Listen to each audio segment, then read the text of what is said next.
which is a very positive thing. So good stuff there. Great opening breakdown here on the OTA. Johnny Mac was down there yesterday. I said it at the open, everybody. 92 days away from the banner drop for Eagles versus Cowboys on that opener, September 4th. So it's June 4th, but basically exactly 3 months. You got 92 days until the Eagles kick off the 2025 NFL season. It can't come soon enough. Let's get to Mike Gill right now, joining us on Birds 365. You can follow him everywhere at Mike Gill Show, including subscribing to his YouTube channel at Mike Gill Show and listen to him at 97.3 ESPN down the shore. Mike, welcome to the show, man. How you doing on this Wednesday? Good morning, boys. What's happening? Good morning, Mike. And I'll throw 97.5 on the weekend now. So got to give like 25 minutes to Mike's resume. So well done there. But Vic Fangio Day, my friend, what did you like? What was the headline for you in Vic Fangio? Well, it's refreshing to hear someone actually be forthcoming, give you stuff, tell you things. I'm sure at the end of those things, the organization is like, yeah, come on, Vic, you don't have to give them all that stuff. I mean, there's a bunch there. Obviously, I think you guys were just talking about the safety situation. I guess we have a little bit of an answer of whether some starters are going to play in the preseason, because he kind of mentioned they're going to have to play in training camp and in the preseason game. So that safety position will be one to watch on the field, actually, for preseason games.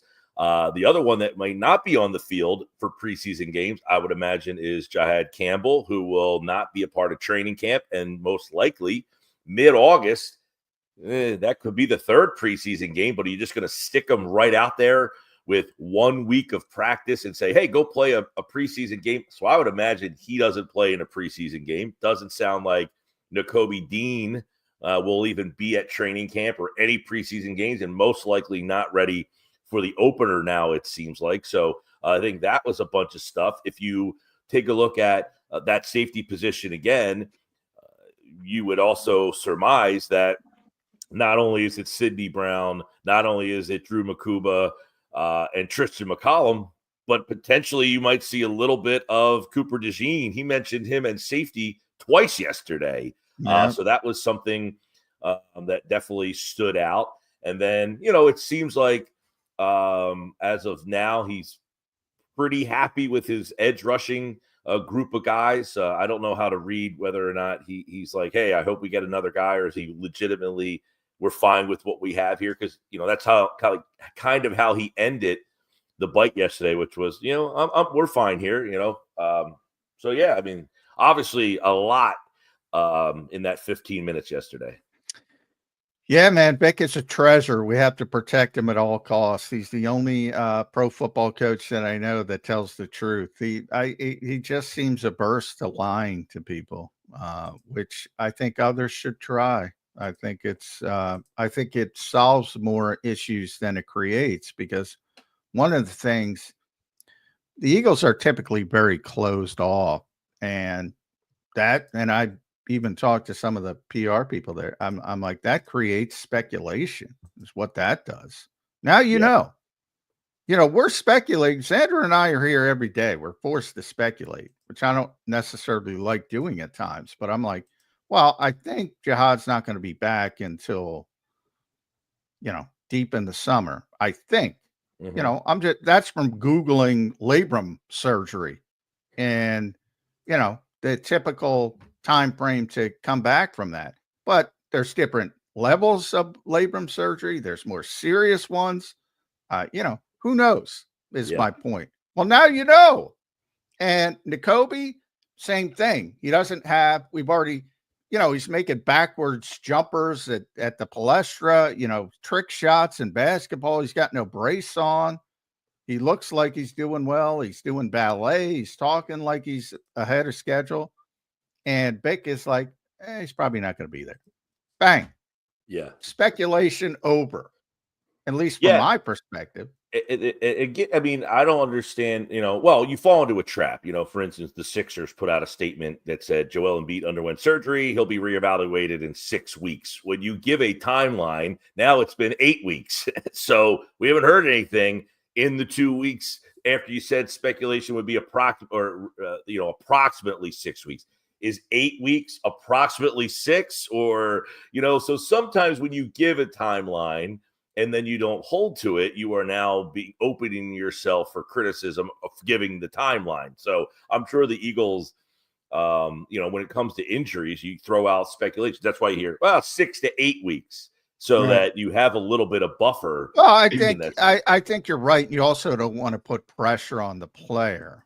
But, I go back to the because if you put it out there and now you're saying, well, if it's not, well, how come 6 weeks? Well, he had a setback. And the last thing you want to hear is, well, a setback. Yeah. Oh no, what happened? Which I get the protection of the player part of it. But, when Darren Sproles tore his hamstring, and I forget what year it was, he was out for like 9 weeks. But the Eagles never told anybody he actually tore his hamstring. We all thought it was this normal hamstring injury. And sure enough, it popped up as 4 weeks became 5. Fans are like, what is he doing? Why is he not back? Why is he not back? Why is he not back? If they would have said it was a torn hamstring, it's easier to understand. To me, honesty is always the best policy. And then you go back up, and if something does happen, and the player isn't ready, you can say, there's so much misinformation. Like Bryce Huff, Vic was talking about that last year. He can't use his hand. He can't use his arm. Let me ask you this question. If the Eagles were aware that Campbell would miss all this time, would he still have been the pick? Like, did they anticipate this? Oh, yeah. They knew he wasn't going to be. Like, did they anticipate that he would not be prepared to be at training camp? That's all. Oh, yeah. Yeah. Okay. Yeah. It was Howie said draft night. This is long term. Okay. Well, and I only ask that because it now appears that Dean, I mean, he gave no timeline on him. The time seems like it's so far out that he didn't even have a time frame to speculate on. So it would tell me, I could be wrong, you would know better than me, John, that Dean would not be ready to play on opening night. No, I would be very surprised if he's ready to play on opening night. Right. So you have a possibility then that you are starting the season with Jeremiah Trotter Jr. in that spot. I mean, if you're saying he's mid-August, okay, if there's a little bit of a setback or he's not quite ready in mid-August, are you going to put the guy out in the field opening night against the Cowboys with no training camp and no preseason games? Maybe. That would be kind of interesting. Yeah, I doubt it. I would, if I'm a betting man, and I'm not, but yeah, I bet on Trotter to be the week 1 starter opposite Zach Ball at all ball linebacker. Again, short term, hopefully from the Eagles' perspective, but also an opportunity for Jeremiah Trotter Jr. because when you do get on the field, if you play well, nobody's taking you off the field. So from that standpoint, he's got an opportunity. The Eagles linebacking core went from the worst in football before last season to the Phillies starting rotation where we don't know who to take off out of it. Hey, as Vic kind of explained when he was asked about the hybrid nature, potential nature of Jihad Campbell, much more difficult to learn the linebacker position than just go get the quarterback. The easiest way to get Jihad on the field early, losing my voice, is just go point at the quarterback. Go get him. Right. That's the easiest way to get him as a situational player early in his career who didn't have much training camp. That's the easiest way to get him involved early. So that might be the way it shakes out. Yeah, and Campbell has the potential versatility to do that where, they could use him in other capacities, which was another thing that Vic talked about yesterday, the whole Huff thing. He explained, the hand, and then he couldn't use the hand, and then he got hurt and missed the time. But we think we're okay. And he specifically mentioned Nolan Smith, Jalen Hunt taking the snaps and getting more of an opportunity once Graham and Huff were out of the picture. I mean, people forget Huff did play about 300 snaps last year, so he was blocking Hunt and Graham being there. We're blocking Smith and Hunt. So you're looking back and saying, Well, these guys came on in the second half. Well, they weren't getting as much opportunity in the first half of the season because Huff invisibly was there.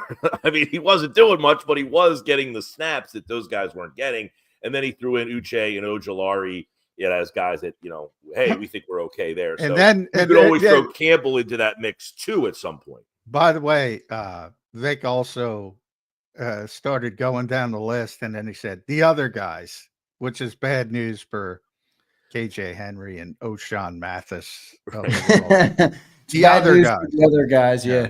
No doubt. Other Mike, what'd you think of what Vic had to say about Cooper DeJean? Kind of talked about him as a Swiss Army knife in a way, basically, hey, he can play safety, he can play outside corner, we want him at inside corner though, and nickel. What'd you think of that comment? Kind of shows you that they really believe Cooper DeJean can be maybe play all 5 positions in that secondary. Yeah, and Cooper DeJean, it seems to be a guy that they're throwing a lot on this guy's plate, right? As much as he's taken on this offseason, they're throwing that much on his plate. He's here, there, everywhere. And when he gets to the building, they're saying, well, here's a lot more for you to go study. And it's interesting. It's like, when they mentioned him, they mentioned the word safety in him twice yesterday. Outside corner, something we've heard a little bit about. He mentioned, I think it might have been you, John, answering how many times did they play base last year? That little exchange. So they're just saying, we want this guy on the field no matter what our defense is. Base, dime, nickel, you name it. We want him playing. We want him on the field. We don't want a scenario where there's a defense that we call and then he has to come off the field. So if we only have 4 D-backs, he's one of the 4. If we have 5, he might not be in the same spot. If we go to 6, he might change spots there. It's pretty evident that they want Cooper DeJean on the field at all times. And I think that's what eventually Campbell hopefully evolves into, where they can use him as a linebacking edge rusher version of what Cooper DeJean is for the secondary. We want you on the field somewhere in all capacities. So obviously they have a lot of expectations that Cooper can really be a difference maker. And remember, they're losing a guy that had 6 interceptions last year. So they need someone that can attack the ball. Cooper obviously showed that he could be a guy like that in the Super Bowl. Now I think they want to give him more opportunity to do that and be around the ball. And by the way, the answer was 160 times the Eagles were in their base defense last year, which my next question to Vic off camera, which I've already said, is why is it still called base? 160 times for your base defense. I'll tell you why. The stupidest thing ever. Their base defense is the nickel. That's their base defense. Right. Where they were played 70% of the time in nickel. How many snaps did they have in nickel compared to 160? Because now I haven't played Madden football in quite some time, but it used to have to pick. Do you want to play a 3-4 or a 4-3? Yeah. Well, that's for the video game to be able to for the video game to be able to give you an option. You have to say it's a 4-3 or a 3-4. I'm just saying you should say nickel is base now, not base. When you unless you're playing the Eagles, who only roll out, 2 receivers and hand the ball off. Well, offense is different. Yeah, the offense, it's No, but I'm saying if you're playing the Eagles, the other team's defense, they probably have to be in base a lot more because the Eagles run the ball so often. Yeah, a little bit. I wouldn't say a lot more. They should be a lot more, by the way. But, that's a give and take. You saw it in the Super Bowl. You do everything to stop Saquon Barkley, and then you're running one-on-one with A.J. Brown. Good luck with that. And Devontae Smith as well. So that's sort of the complications the Eagles pose to opposing defenses. We haven't talked a lot about the quarterback. The quarterback has been very sharp this spring. Jalen Hurts, especially when compared to last spring, where he looked out of sorts. But last year ended up pretty well, to say the least. But his comfort level is just off the charts. He threw a go route to Dallas Goedert that was unbelievable yesterday. And Dallas outside shoulder. And Dallas Goedert, boy, he's the most underrated player on the Eagles. Made an unbelievable catch. What do you make of that comfort level? of Jalen Hurts. I was trying to think of a comparison of Hurts as a player who is an MVP candidate, a Super Bowl champion, yet questioned. Like, this guy's always winning. I mean, is it like a Derek Jeter, where if Jeter doesn't have all these champions and he was just Derek Jeter, the player, is he a Hall of Fame level player? If he doesn't play for the Yankees and you just looked at Derek Jeter's stats, would you say he's a Hall of Famer? Well, as a Yankee fan, I'm a I think Jeter's a Hall of Famer. Hold on. If Derek Jeter had the same career and he played for the Kansas City Royals and essentially won no World Series, are you saying that was a Hall of Fame shortstop? Yeah, he said if Michael Jordan played for the Hornets, that's a bad comparison.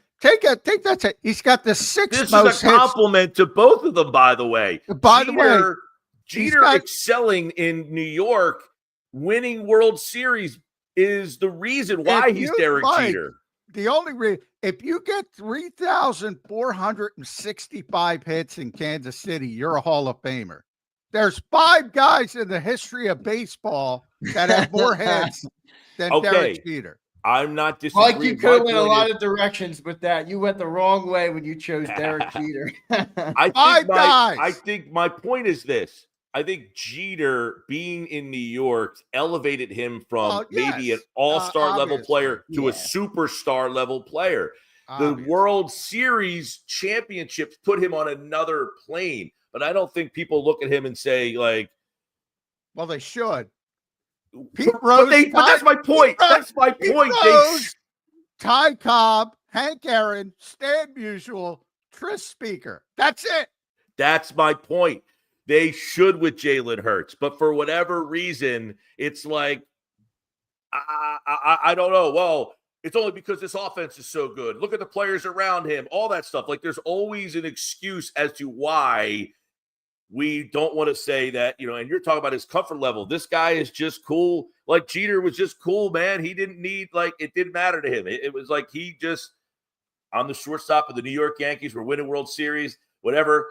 That's Jalen Hurts. I mean, he is just on an even plane, and I feel like everybody's evaluation of him is based on some antiquated eye test of he doesn't have the arm, he doesn't have the size, he doesn't have this. He's just a winner. And I guess your point is you could have put Derek Jeter in Kansas City and he would have been an MVP. It wouldn't have mattered if the World Series were attached to him or not. So, well, he'd be a Hall of Famer. He wouldn't have the high profile. I agree with that. But yeah, if you're getting 3,465 hits in Sheboygan, you're going to be in the Hall of Fame. So, I mean, but you're right as far as the status. And I would ask how many people realize that Derek Jeter even had that many hits. Well, that's their fault. I'm just saying, but I don't know that if you had Derek Jeter, there was a lot of people who criticized his defense, especially later on in the game. Late in his career, it wasn't a great shortstop. Didn't have a lot of power. A lot of people look at, well, how many home runs did he have? Not a big power guy. Didn't hit a lot of home runs. He just was a winner. And yes, he had the hits, but I don't think people recognize him as one of the all-time great hitters. Well, they should. I understand that, but I think the thing is they view him more as this World Series. Well, champion. I think there's, when you have, it's the same thing with, and the Eagles are getting this now. You have some people, believe me, this was a big week for Saquon Barkley with the Saquon stuff and the EA Sports and the 99 Club. Believe me, there's a lot of people who dislike the Philadelphia Eagles that are sick of Saquon Barkley. There's some jealousy attached to it. There's a lot of jealousy attached to it. That's just the nature of winning. So when you win, you have a whole group of people. Travis Kelsey, Patrick Mahomes in Kansas City. Same thing happens to them. There's a lot of pushback to successful people. Cal Ripken, same thing happened to Cal Ripken as Derek Jeter, because as he got older, like human beings, they sort of fall off. And especially defensively. You remember Cal Ripken had to move from shortstop to third base because he had no range anymore. And that part happens. But yeah, We I also mean, forget, by the way, that Jalen Hurts is only 26 years old as you're telling us about Mike, some of that's these what I was talking aging about. Yeah. players. yeah, I know. Jalen's still in the prime of his career. And I think he's going to have a better season. Now, that does not mean the Eagles win the Super Bowl again. I think individually he's set up for a better season. Let And me I ask think you he's guys gonna this, have a because better season. John, you talked about how Jalen seems more comfortable coming into this time of the year right now. Do you guys, and I don't say this with disrespect, I'm just asking about the circumstance. Do you guys think Jason Kelsey really slowed down Jalen Hurts, taking that next step as a quarterback, reading the line of scrimmage, doing all the things? I mean, John, we bring up on this show all the time that famous Brady clip. The most important thing a quarterback does is basically what he does pre-snap. Jalen didn't handle that much until Jason Kelsey left. Do you think that slowed him down a lot, or am I putting too much into that? No, I've talked about that a lot. Yeah, I think it's fair. Yeah, the Eagles just that was the way. Carson went through it. Jason did it. Didn't matter who the quarterback was. They didn't even. Was that a Jason thing or was that a team thing? That was a team question. That was a team thing. They just, had so much, and rightfully so. And there's a give and take. Yes. It stunts the quarterback's development from a I think so. Yeah. I think anytime that you're taking anything that the quarterback has to process and be a part of and saying that somebody else is going to do it for you, that's an element. I mean, that's something that all of it is encompassing. And if you're not doing that, and it's something that you ultimately should be doing, you're going to be stunned a little bit on that. And the fact that you had the center calling these things out for you, you might have seen it differently than him, right? I mean, ultimately, and that doesn't mean the center is right or wrong or indifferent, or the quarterback's right and wrong or different. It's just different of how they're seeing what they're seeing out there. Well, the other thing to say, and again, I don't mean this with Kelsey was right, but I digress. Well, they did become the best. I mean, many on this show, John, including you, have said last year's offensive line might have been the best offensive line in Eagles history, and they've had a lot of good offensive lines, and that's 1 year removed from a Hall of Fame center. Now, I'm not saying it's a knock on Kelsey, but I'm saying I wonder if those two things tie in together a little bit. Well, from Jalen's perspective, I do think that he was, and he's talked about it, he was craving the ability for more autonomy. Right. And it certainly impacted him. I don't think there's any doubt about it. But I do think, you're talking about no center in the history of football has won a Super Bowl and made 6 All-Pros. You're talking about a Hall of Fame, no doubt about, slam dunk player who was unbelievably smart and unbelievably adept at doing that particular job. And the Eagles made an organizational decision that impacted every quarterback pretty much from the second half of his career on. And they weren't changing. And I don't blame either side. I don't blame the Eagles for not changing. I don't blame Jalen Hurts for craving it. But yeah, it's a silver lining to, as far as the best offensive line, I think that had more to do with Mekhi Becton and his impact. I think that had more to do with Jordan Mailata turning into perhaps the best left tackles. He's continued to get better and better and better. And as good as Cam Jurgens is, and Cam's a very good player, he's not Jason Kelsey. No. And also Landon, to your point. I mean, I think Landon keeps getting better and better. He's vicious, man. He's fun to watch. Yeah. For sure. That makes sense. That makes sense. I did wonder that though about Jalen Hurts. I mean, last year, for all the issues or for lack of a better word that they did have in the passing game, it was his first year doing everything at the line of scrimmage. How much will that change moving forward? Even now, he didn't do everything. There's a give and take between him and Cam. Yeah, but a bigger bigger portion part of the it. responsibility. Definitely a bigger part of it. And there was an opening, and that was the silver lining to give him a little bit more autonomy, because I think it helps him just from keeping him involved in the game. I think that alone. But there's a lot of, I mean, I always, one of my biggest problems with Chip Kelly, and there's a lot of things about Chip Kelly's back in the NFL now with Las Vegas, but, you know, when he was here, I think in hindsight, he brought a lot of great things to the NFL, a lot of things that people use today that he doesn't get credit for about sort of starting it. But boy, I thought he was headstrong when it came to, like, I had always said it. If you're an offensive mind and you're not craving a quarterback like Tom Brady or Peyton Manning, who can do everything from the line of scrimmage, Aaron Rodgers as well, what are you doing? Like, your ego's that big? That's my biggest problem I have with Chip Kelly. And, you know, you should be, as an offensive coach, you should always be striving to get a quarterback like that. And yeah, you shouldn't just default to the center if you have a quarterback like that. Now, you know, I'm not going to compare Jalen Hurts to Tom Brady. I'm sorry, people. I'm not. So, you know, it's easier said than done to find Tom Brady or Peyton Manning, but you should be craving it. Your ego should not be that big as a play caller and offensive mind to not want a quarterback like that. That always bothered me about Chip Kelly, who was more of just run what I say. Right. Just run what I say. Yeah. The 4 plays I designed.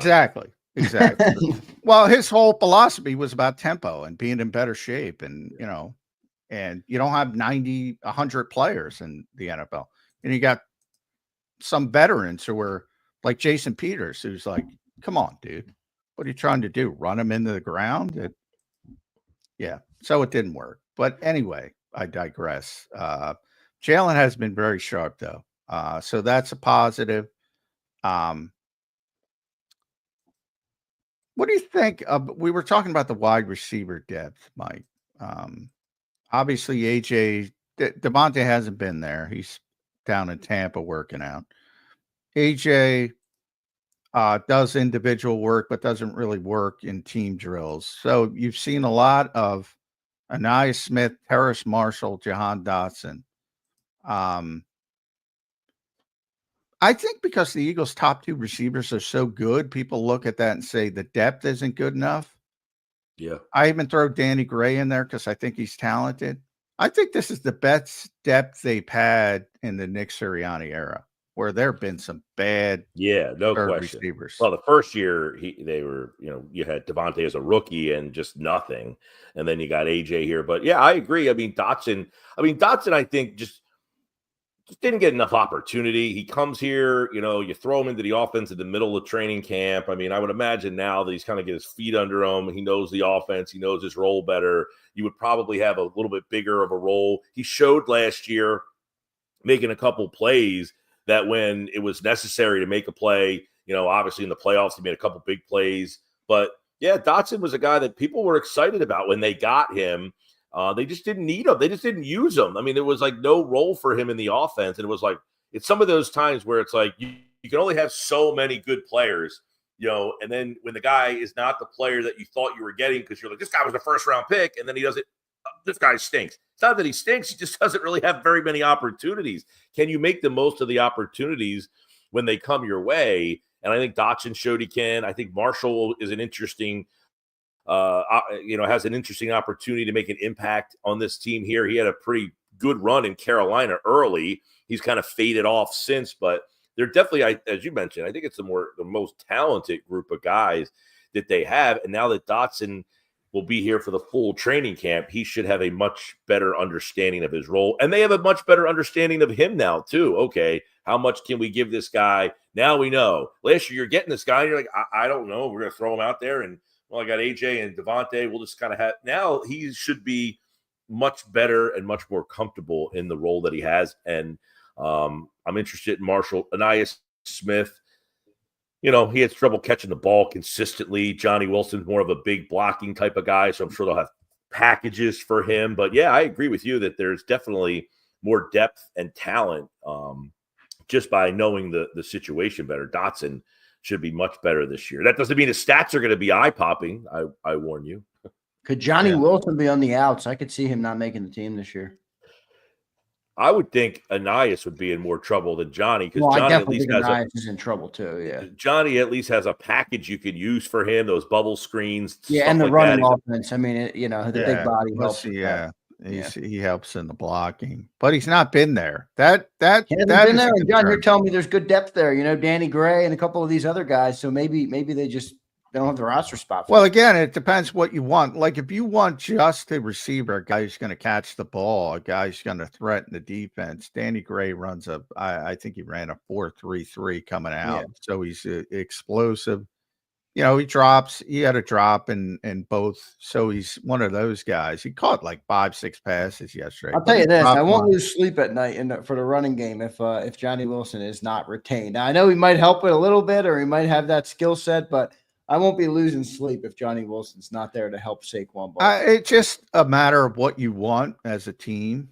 And again, who you think you can get through to the practice squad, that factors into it as well. Do you think somebody would claim Johnny Wilson off waivers? That might keep his job. Yeah, you never know. I mean, the Eagles have kept the Eli Ricks around for 2 years because they thought somebody would claim him. That's a different situation. I mean, secondary help everybody's looking for. I feel like these things are very regionalized. You're like, this guy's been on a team. He's on, off. How come no one else is picking up this guy? It's like there's certain areas where, definitely. Most guys, and you're right about corner. I think last year, specifically Carolina was claiming everybody. So if you had a corner who played even a little bit, they claimed him. For instance, the very famous Paul Turner, this guy's ripping it up in training camp, and then the Eagles cut him. No one else ever picked him up. I mean, it wasn't like, when the Eagles had Greg Ward on, off, no one else ever stepped in and took him. So it's like, you have these guys like, you can't give them up. The other teams will take them. Greg Ward was on and off this team 50 times. Not one team had any interest in picking him up. They have their own version of Greg Ward. Everybody has their own versions of these guys who kind of excel in their training camps, and they like them. So they don't need to go get your version of Johnny Wilson or Greg Ward. They have their own version of right. It. God bless my old co-host, Jody McDonald. I had to talk him up the Greg Ward clip for many years. Nice guy, but now that people in Philadelphia have seen dominant NFL receivers, you see the difference. See, this is an interesting, I think the redeeming quality of this is where it's like, is it hurt or help? The redeeming quality of Ward was that he was an outstanding quarterback in college who became a receiver, who became a dependable receiver on a team that wasn't very good. No. So the fact that he was he caught the football. He had very good hands, and nobody caught the football for the Eagles. But the fact that he was a quarterback in college who was pretty well known, like a lot of times you get a quarterback who comes into the league and you're like, I don't remember this guy. But Ward was a pretty well-known college quarterback who then became a receiver. I think that kind of added to the athleticism that he could play quarterback, he could play receiver, he catches the ball. That made him a little bit more of a fan favorite, was this whole encompassing thing. It would have been akin to maybe not. I mean, Tim Tebow was, but if Tim Tebow actually excelled at playing tight end, God forbid, the fact that he actually caught the ball playing tight end, people would have been like, you got to play this guy. Well, Braxton Miller, remember Braxton Miller? He was here for a very short time. Great quarterback at Ohio State. Changed to receiver right away. Pretty much drafted as a receiver. Who's the kid in the UFL? Dean Cain right now? Who wasn't he with the Eagles for? Deon Cain, Deon Cain. Yeah. He was a Clemson kid, wasn't he? Deon Cain? Yeah.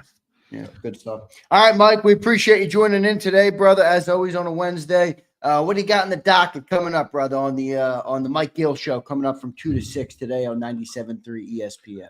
Well, we got a lot of the OTA recap stuff. We'll be doing football at 4 today and talking some more Eagles. Definitely the Phillies busted out last night. So it was good. The 4-game losing streak is over. Rejoice. Yeah. Everything is back to the minutia of a long baseball season. Also, here's a question. I know it's not a basketball show, but Tomorrow night, the Indiana Pacers will play in the NBA Finals. Tyrese Halliburton. If 2 years ago I gave you the chance to pick Tyrese Halliburton or Tyrese Maxey, which Tyrese would you take?